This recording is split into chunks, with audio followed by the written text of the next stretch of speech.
Okay, it is 10 o'clock a.m. and I'm calling this July 14, 2026 West County Wastewater Infrastructure Operations and Environment Committee meeting to order at 10 a.m. Madam Clerk, please take the roll. Director Rentila. Here. Chair Alvarado. Here. We have a quorum. Okay, thank you so much. Please stand for the Pledge of Allegiance or observe a moment of silence. Director Rentila, please lead us in the pledge. Pledge allegiance to the flag of the United States of America and to the republic for which it stands, one nation, under God, indivisible, with liberty and justice for all.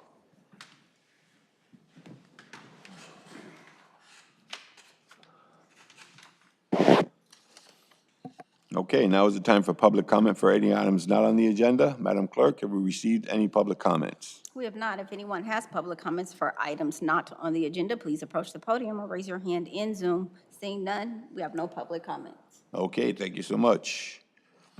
Deputy General Manager Michael Savannah, please lead us through the agenda.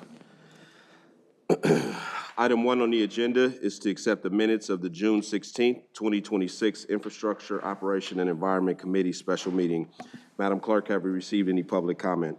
We have not. If anyone has any comments, please approach the podium or raise your hand in Zoom. Seeing none, we have no public comments. Okay, thank you. Can I get a motion to accept the minutes? Make a motion to accept the minutes. Okay, and I'll second. Next item. Item number 2 on the agenda is to receive an update on project prioritization for the capital improvement plan. Madam Clerk, have you received any public comment on this item? We have not.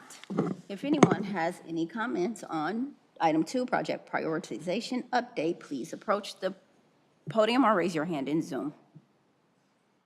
Seeing none, we have no public comments. Okay. We have Angela Andrews here today, our Director of Infrastructure and Planning. She's going to give us a presentation on project prioritization for our capital planning. Good morning. Hello, I am here once again to talk about our project prioritization for West County Wastewater for the capital plan. And we're just going to go over a few slides. Okay. Some of the things are the considerations, the method, and then next steps, and then we'll open it up to questions. So last year, we looked at a framework of how we will prioritize projects. What are some of the things that we would like to consider in prioritization? And the main thing was to look at projects as projects versus maintenance. Sometimes projects can seem blurry on where they would lie, whether this is an O&M type project or this is something that the capital projects team should take on, or if this is something that is a project that any department or division can take on. And what we define as a project is something with a defined outcome, and maintenance is something that is ongoing. So that's pretty much the baseline. If this is something that's going to be one time, or if this is routine, is something that we should look at all our projects as. We also will consider the level of complexity. So if this is something that's really complicated to deliver, that's going to be going beyond the resources we have for our O&M team, then we would look at that project as a potential capital project. That's something that should be on the capital plan. Look at risks to the organization in terms of prioritization, and we'll talk about that a little bit later. We'll look at the life cycle of a particular aspect of a project or parts of a building. For example, if we need to replace a roof, how long did we have that roof? Has it been 30 years? Is it time for replacement, or is it a repair? And then looking at the useful life of certain equipment. So we've brought to you the 10-year infrastructure improvement plan previously. So we'll be looking at that plan to inform our capital plan. And then we will look at thresholds. So you all approve CUPCA in order for us to move faster on larger projects up to over 220,000 requires us to go out to bid. But the projects can be more than 220,000. It's just that's the threshold for CUPCA. And then we'll look at available resources. So is design going to be needed? So yes, we have our engineers in-house, but is this going to be something that we'll need to look at outsourcing in terms of just getting that design, but managed by by our engineer in order for us to manage the day-to-day work that our engineers need to do in terms of permitting or internal customer service. We also are looking at what studies are available and whether we need to go back out and do further studies. So for example, we had our force main assessment where we assessed all of our force mains, and now we are, starting in the fall, we'll be looking at our Tower Hills force main to do an additional assessment in order to determine what work needs to happen on the Tower Hills.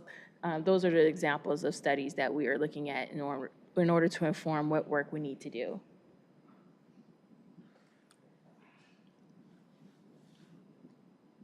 Okay, it's a little slow. So last year we did do a form for our organization. This is a form that folks on the working group can submit. So we do have a working group for the prioritization that's across the organization. So there's representatives from each department, each division, and that includes not just infrastructure and planning and the plant, but also administrative services. So they will also be able to submit projects to be included, or at least to be reviewed, to be included for the capital plan. And we created this form here that allows folks to give us the business case or the reasons why this should be on our plan and something that we should budget. Doesn't mean that it's going to be specifically for fiscal year 27, but it could be something that is thought about in future years. So as you know, the capital plan is 10 years. So this is something that gives us a little bit more of visibility of projects, potential projects that could be coming our way over the next 10 years. So this has just the project title, the business case, the description, and there's more information that can be collected, but usually we get most of the information in our project charter. For the prioritization working group, we're just asking for just a snapshot of what the project would be in order for us to consider it for the capital plan. And if you can read that, I'll give you $20. Example of the form, so you all can see what we're collecting. Okay.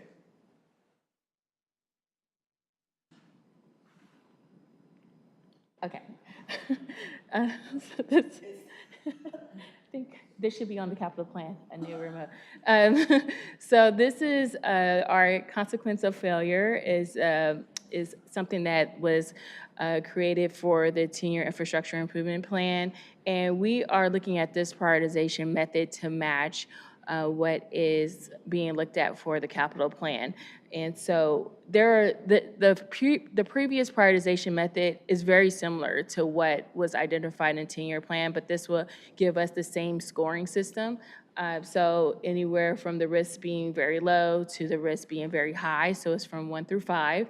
And then we'll look at the same categories, whether it's to protect public health, whether it is for regulatory compliance, is there something that will help us enhance our service, our customer service, or service availability, and making sure that we're also looking at the financial impact of the project.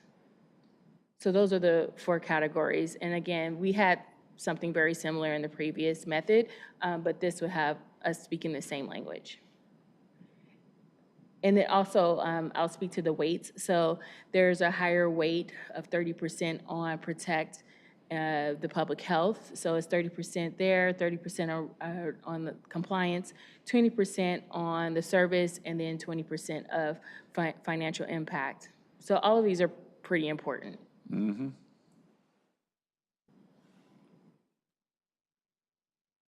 Okay.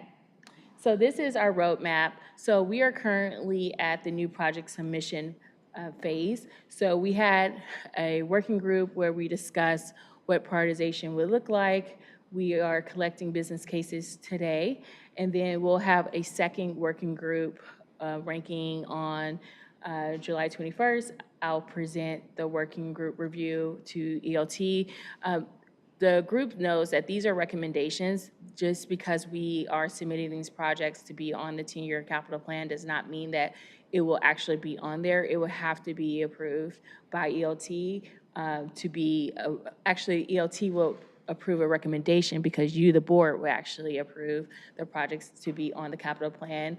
And what we are planning on doing is reporting out on the August 11th IOE, and then afterwards, the board on August 12th, based on your recommendation. Okay.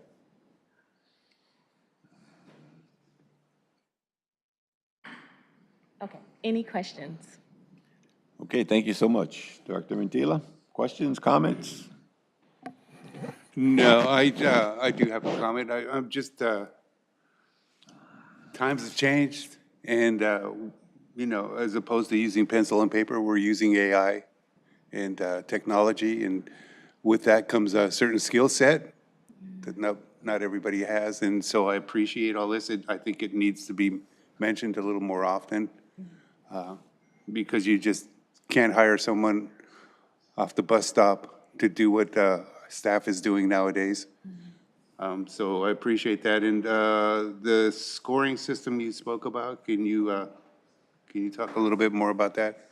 Yes, so in Planning and Support Services, led by Armando Hodge and Judy Chen, they really worked hard on the 10-year infrastructure improvement plan and went through all of the projects that were identified at the plant as well as here at Hilltop, and they used that matrix to give a score to projects.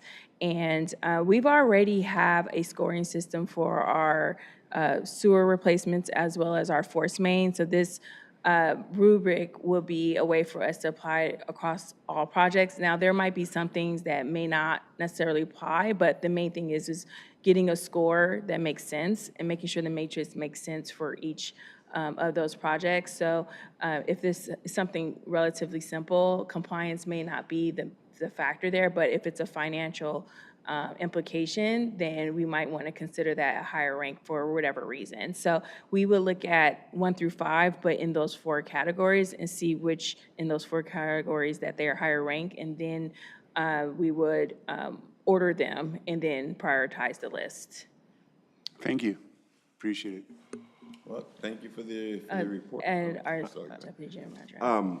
I just wanted to take a moment to acknowledge the hard work of the agency. 10 years ago, West County started to develop out our project delivery system, which is, this is a big piece of that. Prior to that, we didn't have a consistent, documented way of delivering projects. We didn't do a lot of this prioritization of our projects internally. What we previously did is we received a master plan from a consultant, and we just followed it as gospel. Now we have staff internally who are competent and have been given the tools to develop a lot of this stuff internally. What we're seeing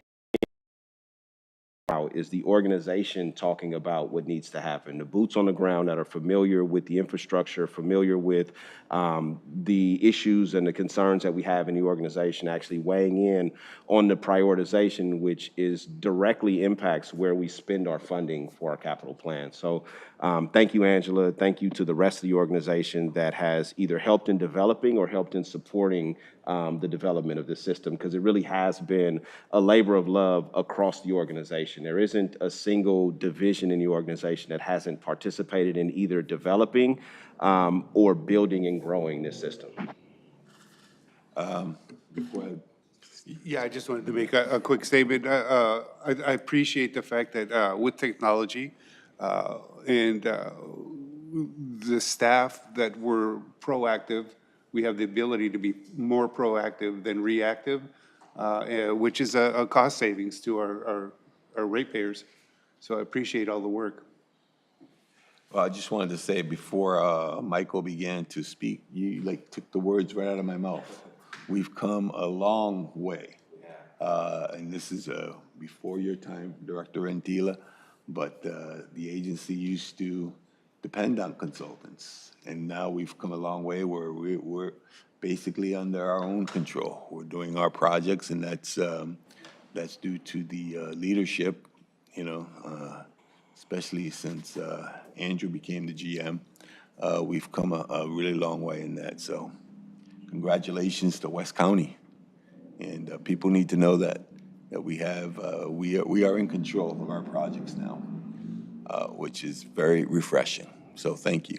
Yeah, and we still use consultants. Yeah. We just use them differently now. We use them as a piece of the puzzle and not the entire thing. Exactly. We bring their information in-house, we assess it, we make some determinations on whether we're gonna follow it specifically or if there's some modifications that we need to make based on either the agency's direction through our strategic plan or some other internal understandings of what we need to do to keep the operations flowing. Thank you. Thank Thank you. you. Yes. Did you have something, Andrew?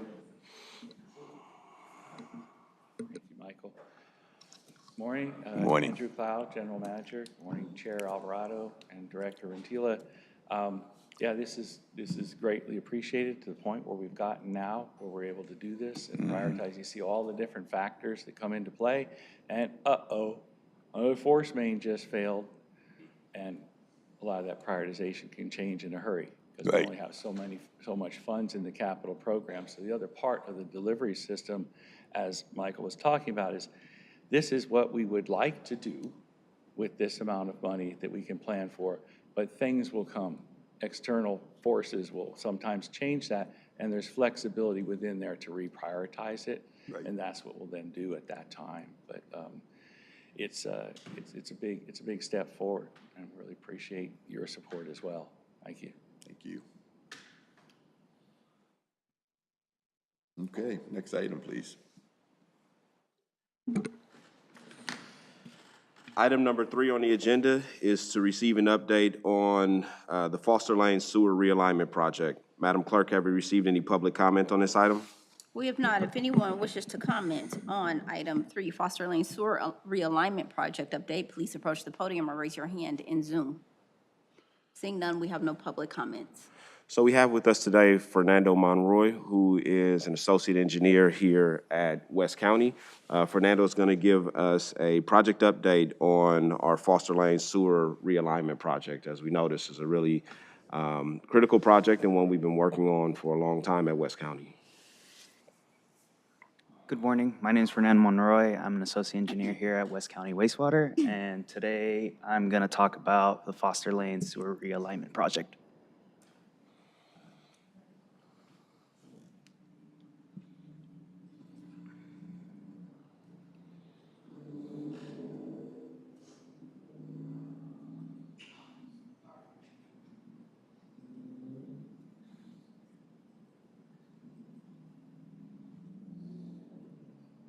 Thank you.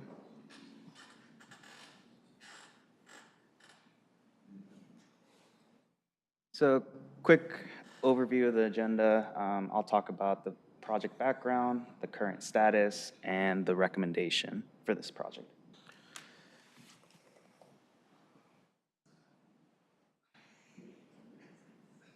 So in the 1980s, the Foster Lane area experienced a landslide that affected the wastewater infrastructure.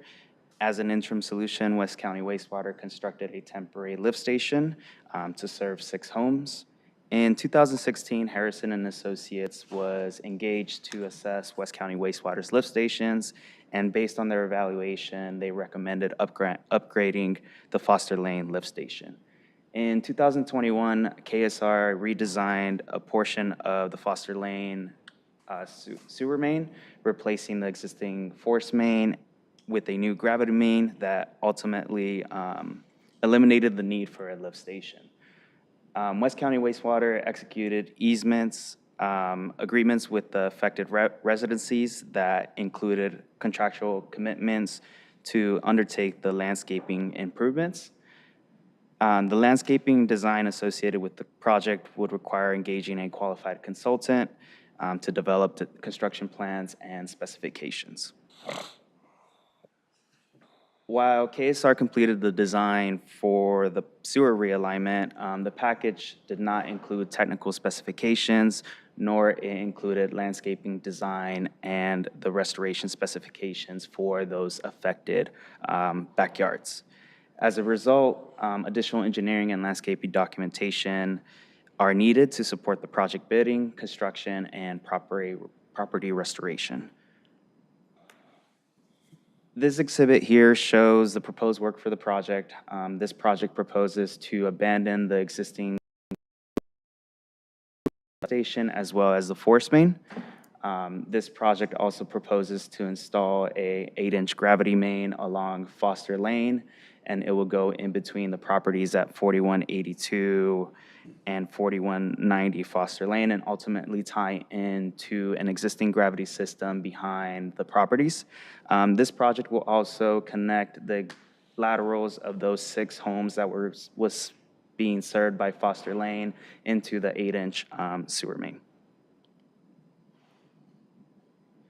So since then, West County Wastewater sent 2 requests for proposals to hire the designer for landscaping design and the technical specifications, one to the engineering on-bench and one to the public. Unfortunately, both RFPs did not receive a response.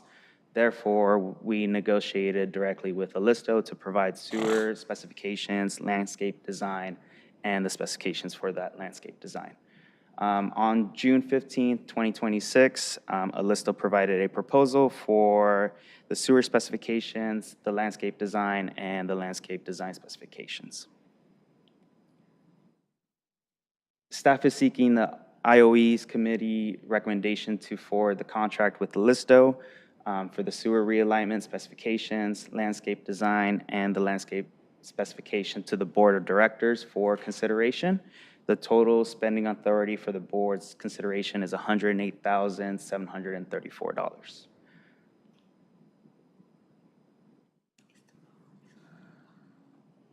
Thank you for your time. Thank you.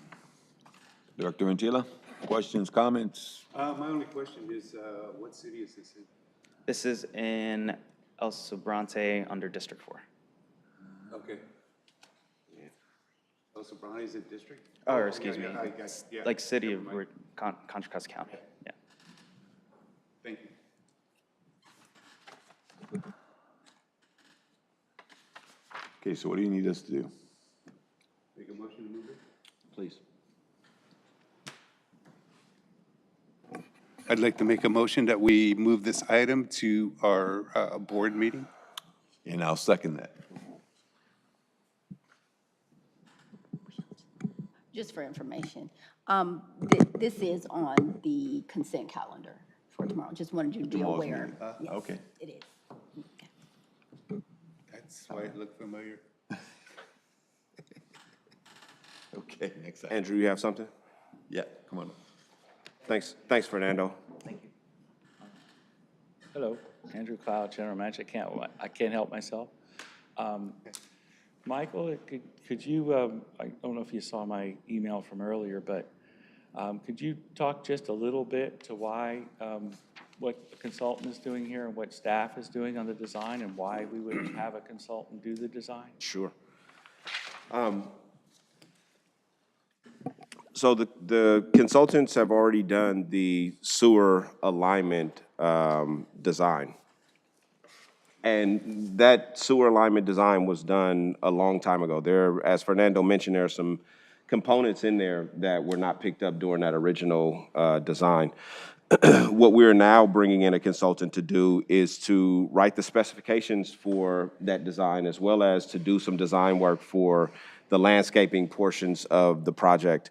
When this project was initially designed, there was not an intent to go through and do a bunch of landscaping work that we ended up figuring out we needed to do as we looked at the constructability of the project. There are some retaining walls and things of that sort that'll need to be replaced or adjusted, as well as some decking work and some fencing that needs to be done.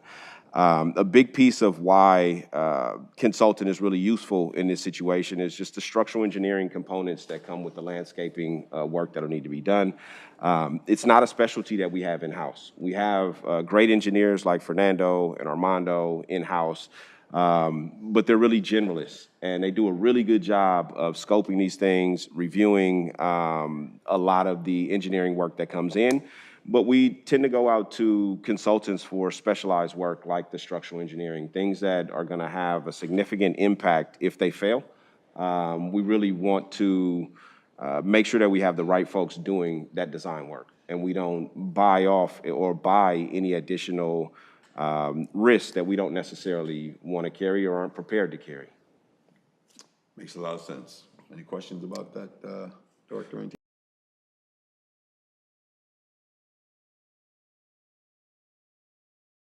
Item number 4 on the agenda is to receive a presentation on coordination between West County Wastewater and cities within West County's service area. Madam Clerk, have we received any public comment on this item? We have not.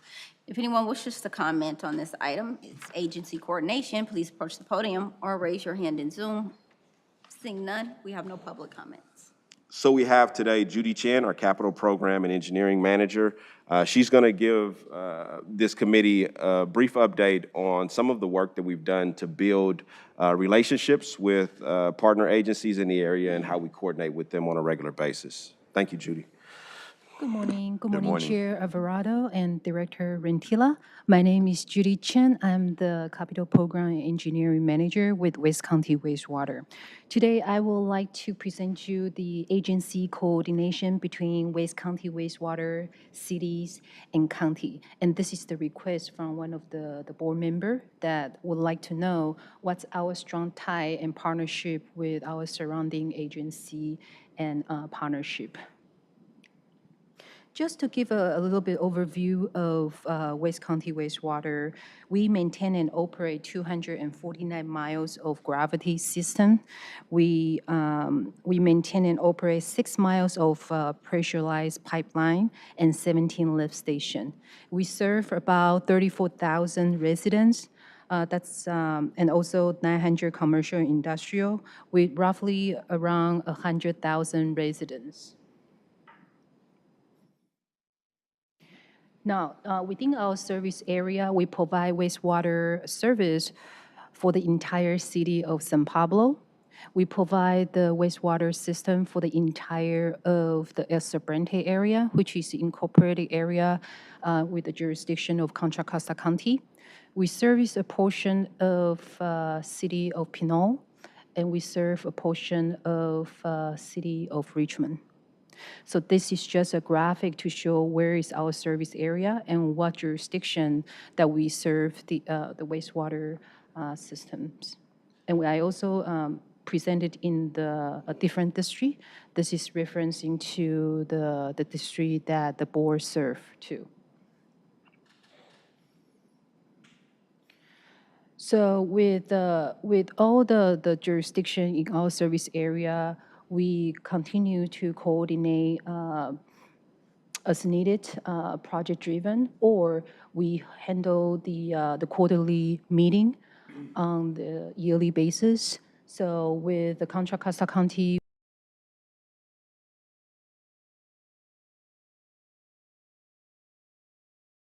their building official as well as their capital program divisions. We also have a quarterly coordination with East Bay Mott, who has their water system in our service area. When it comes to the capital project, we often cross-reference with their system in our service area and making sure that we partner and making sure that the project will go as smooth. PG&E, we do have a strong tie with the PG&E as well. They often reach out to us and we will reach out to them when it's needed. And not only the jurisdiction in our service area that we have a strong tie, we also collaborate with the Stitch Sanitary, who serve the El Cerrito area, and also Veolia, because we only serve a portion of the city of Richmond. So Veolia is the contractor who hired by the city of Richmond to maintain their wastewater system. So we do have a strong tie with this partner when it comes to operation, including the collection system. We often reach out to each other and build that strong relationship. When it's in need, they will come and help us, and we will go and help them if it's needed. Yeah, so this is just an overview and brief update about the agency coordination in our service area. And that's my presentation. Any question? Director Antila? Yes, so last night at the RNCC meeting, we had a presentation from General Manager Clow, and we talked about the three districts. There were questions about who lives where. And when we spoke about districts earlier, so West County Wastewater serves part of District 2 in Richmond and all of District 4, which is Hilltop. District 2 is divided into Hilltop and Parkchester, and then District 4 is the other part of Hilltop and up to Carriage Hills. So it's roughly about 30%. And when we talked about Steege Sanitary, it covers the Richmond Annex, and another part of Richmond and Veolia, or the city of Richmond, covers the rest of it. So I'm going to send you guys some maps. It's interesting. The conversation got a little interesting. So I thank you for your presentation. Thank you. Thank you. Thank you, Chair. All right. Andrew? On the little whack-a-mole, you can't. Yeah. Just thank you, Judy, and an incredible amount of increased coordination and cooperation with the public works departments and the other agencies, which is really, really critical to us in that we don't have a permitting agency, and that's how we manage to find out about a lot of sewer laterals, for example, is through the other cities' departments when people come and there's a transaction or they pull a permit. In addition to this, the overall coordination, Judy mentioned the county, the work that she had done previously and went out with our hazard mitigation plan that we're now part of the county's document. Other coordination that we're doing too, and we talked a little bit about at the RNCC, is there's East Bay Regional Park District, there's Contra Costa County Flood Control, there's the San Francisco Bay Restoration Authority, all of the agencies that we're working with and the other partners to try to do something along the North Richmond shoreline to protect against sea level rise and coastal flooding. Those will be really important partners for us that in some ways weren't necessarily the same partners that we would work with on an everyday basis otherwise. But and the list goes on. But, and yes, she had a great service area map in there that we'll put in our general presentation. That was one thing they were asking for last night we didn't have in there, which would have been helpful, but the boundaries are very confusing. So. Yeah, I do. I wanted to say somebody from Marina, president of the Marina Bay Neighborhood Council, was ready to jump on our pipes program. Yes, she was. And unfortunately, I told her she doesn't qualify because she lives on the other end of Richmond. Yeah.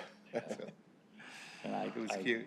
I tried to be very careful and not say too much about our friends from Richmond, but the rates that our ratepayers are concerned about, Richmond's got a real awakening coming for them, I think, if they truly need to do the work they need to do, because I meant to say something, I'm off agenda, I'm on another, back to previous agenda item very quickly, but the prioritization, that in our NPDES permit, we're required by the state over 5 years to do $15 million in work somewhere in our collection system. That could be lift stations, force mains, gravity sewers.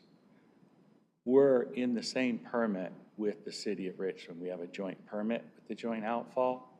Richmond has $23.4 million that they must spend in 5 years only on the gravity sewers.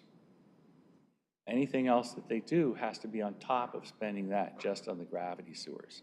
And this is one of the things that we pushed back on a lot with the water board, because if we had that and we had $5, $6, $7 million of required work in a particular area being driven by a regulatory mandate, then almost everything that Angela talked about in prioritizing projects would be moot, because we wouldn't have enough money left to even prioritize any additional projects. Or we'd have to raise the rate significantly higher to be able to cover that.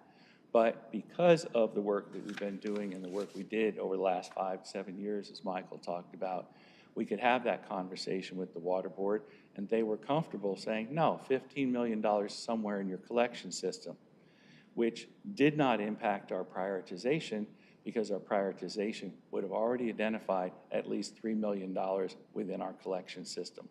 So what we maintained is our flexibility, which is critical and one of the biggest strengths that we have as a smaller agency. We don't have the same depth of resources. We need the flexibility to be able to put it where it's needed based on the condition and the other factors that Angela was talking about. So And part of it is this kind of coordination with the other agencies. Thank you. All right, thank you for that.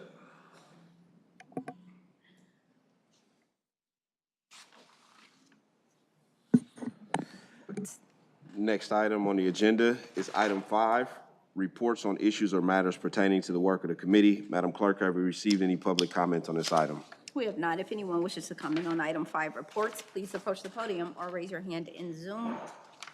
Seeing none, we have no public comments. The one thing I'd like to bring to your attention is the calendar forecast. Yep. At the August 11 committee meeting, we're planning on bringing a update on Raven.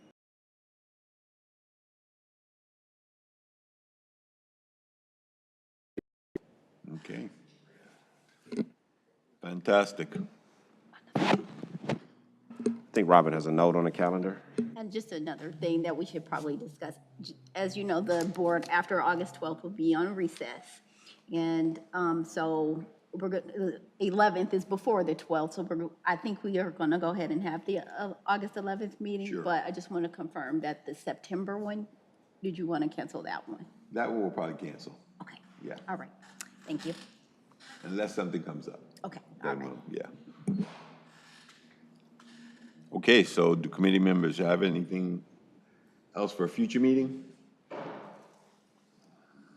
Not at this time. All right, so I guess the next Infrastructure Operation and Environment Committee meeting is scheduled for August 11th, as we just discussed, at 10 a.m. And we're also thinking of canceling the September meeting because of the recess, correct? All right, so this meeting is adjourned. It's 10:36. Thank you.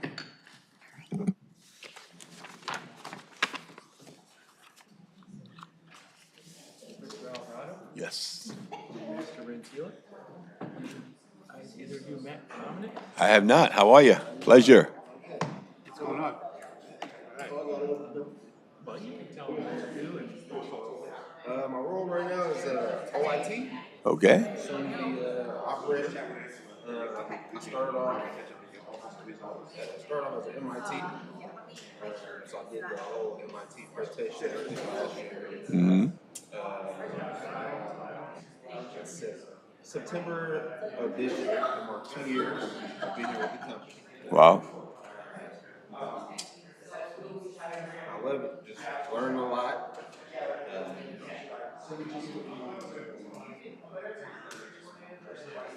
There's a bunch of science going on. And it feels good to be able to help and help the community out. And help the environment. Great, thanks. We'll appreciate the information. What was your first position? MIT. Maintenance and training. Okay. I thought you meant the university.